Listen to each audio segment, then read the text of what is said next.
जय श्री महाकाली भक्तों, जय बाबा महाकाल भक्तों। स्वागत है आप सभी का आज हमारे एक और विशेष वीडियो में। भक्तों, आज हम एक बहुत ही ज़्यादा महत्वपूर्ण विषय पर चर्चा करने वाले हैं, क्योंकि आज का ये वीडियो काली माता के उन भक्तों के लिए है जिनके ऊपर माता की सवारी आती है या आने वाली है।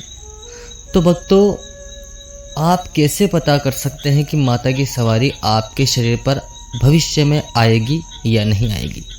जो भी व्यक्ति साधना के मार्ग में है, माता की भक्ति करते हैं, पूजा करते हैं, पाठ करते हैं, उनमें से अधिकतर व्यक्तियों के मन में यही सवाल, यही प्रश्न उठता है कि भविष्य में क्या मेरे शरीर में माता की सवारी आएगी?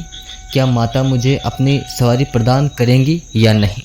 तो भक्तों, उन सभी साधकों को मैं बता दूं कि ऐसे कुछ लक्षण हैं जो अगर आपको दिखाई देने लगते हैं तो समझ लीजिए कि भविष्य में माता की सवारी अवश्य ही आपके शरीर पर आने वाली है। देखिए भक्तों, सबसे पहले तो मैं आपको एक विशेष जानकारी दे दूं कि जो सवारी होती है शरीर में, वो आपके जप, आपके तप से आती है, माता आपको प्रसन्न होकर देती है तब आती है, या आपके पिछले जन्मों के कर्मों से प्रसन्न होकर उन जन्मों के फल के स्वरूप आपको सवारी मिलती है। लेकिन भक्तों, आप कभी भी ये ना सोचें कि आप किसी शक्ति के सामर्थ्य से या किसी शक्ति के दम से अपने शरीर पर सवारी बुला लेंगे। अगर आप ऐसा सोचते हैं तो आपसे बड़ा मूर्ख इस जगत में कोई भी नहीं है।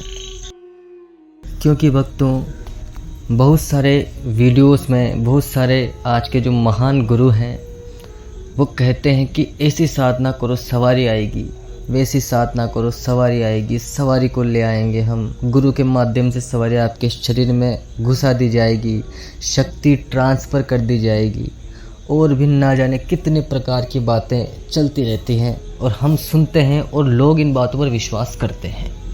लेकिन मैं आपसे कहता हूँ भक्तों कि अगर कोई व्यक्ति किसी देव सवारी को ही अपने शरीर में लाना चाहता है जो कि आने के बाद कार्य करे, उसके दुख हरे, दरबार लगाए, लोगों के कार्य करे और धर्म कर्म के कार्य में हमेशा आगे रहे, अगर ऐसी सवारी कोई व्यक्ति शरीर में लाना चाहता है तो वो कभी भी किसी के कहने पर नहीं आती, ये स्वतः ही आती है। अब स्वतः आने के बहुत सारे कारण हो सकते हैं, आपकी भक्ति शक्ति, पुराने जन्मों के कर्म, इस जन्म के कर्म, आपका तप जप, बहुत सारे कारण होते हैं।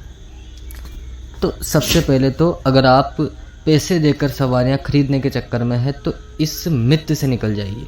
पैसे देकर केवल प्रेत अपने शरीर में घुसाए जाते हैं और अपना जीवन और अपना घर बर्बाद किया जाता है।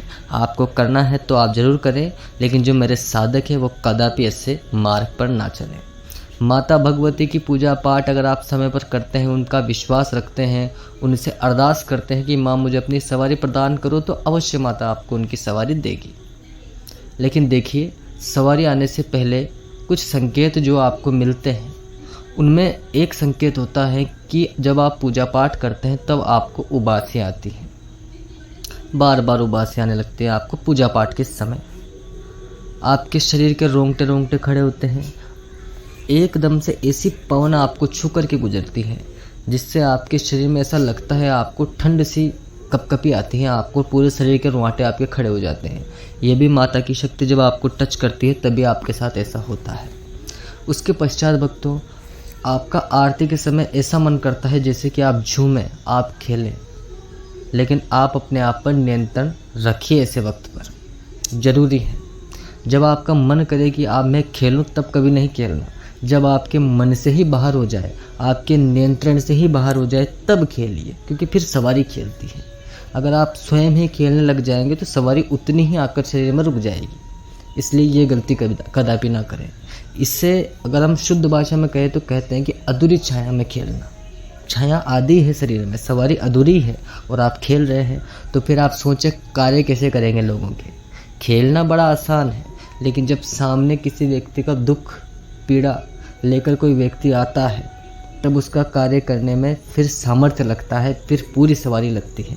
तो कदापि ऐसा कार्य ना करें भक्तों। जब भी आपका मन करे खेलने का तो जितना खुद को रोक सके उतना रोकिए। खेलेगी तो सवारी खेलेगी, आप कभी भी सवारी का योगदान ना करे खेलने में। उसके बाद भक्तों, जिन व्यक्तियों पर माता की सवारी आती है उन्हें स्वप्न के माध्यम से भी माता संकेत देती है। जैसे स्वप्न में किसी देवी का दरबार देखना, स्वयं के ऊपर शरीर में सवारी आते हुए देखना, गद्दियाँ देखना, चौकियाँ देखना, लाल वस्त्रों में कोई महिला हो, कन्या हो छोटी सी, काले वस्त्रों में माता हो, कई प्रकार के दृश्य दिखाई देते हैं व्यक्ति को। तो ये भी उन्हीं के साथ होता है जिन पर या तो माता की असीम कृपा होती है या फिर माता की सवारी आने वाली होती है। दोनों बात एक ही है भक्तों, लेकिन मैं मानता हूँ कि सवारी से बेहतरीन जब कृपा होती है तो शक्ति मिलती है, वो शक्ति ज़्यादा बेहतरीन होती है। लेकिन आजकल व्यक्तियों में एक ट्रेंड चल चुका है सवारी का, तो सवारी भी मान लीजिए आप। उसके बाद में भक्त देखिए, जो माता के भगत होते हैं उनका माता के प्रति प्रेम लगने लग जाता है, उनको माता की भक्ति में मजा आने लगता है। और अगर किसी व्यक्ति को ध्यान लगाने की आदत है, ध्यान लगाता है वो, तो जब भी वो ध्यान लगाता है तो उसे कभी कभी ध्यान में स्वतः ही माता के दर्शन होते हैं, उनका त्रिशूल दिखता है, खड़ग दिखता है, या ऐसी कोई प्रतिक्रिया दिखती है जिससे ऐसा लगता है कि माता से संबंधित है। तो भक्तों, ऐसे कई तरीके होते हैं। आशा करता हूँ भक्तों आपको ये जानकारी समझ आई होगी। जय महाकाली, जय महाकाल, ओम नमः शिवाय।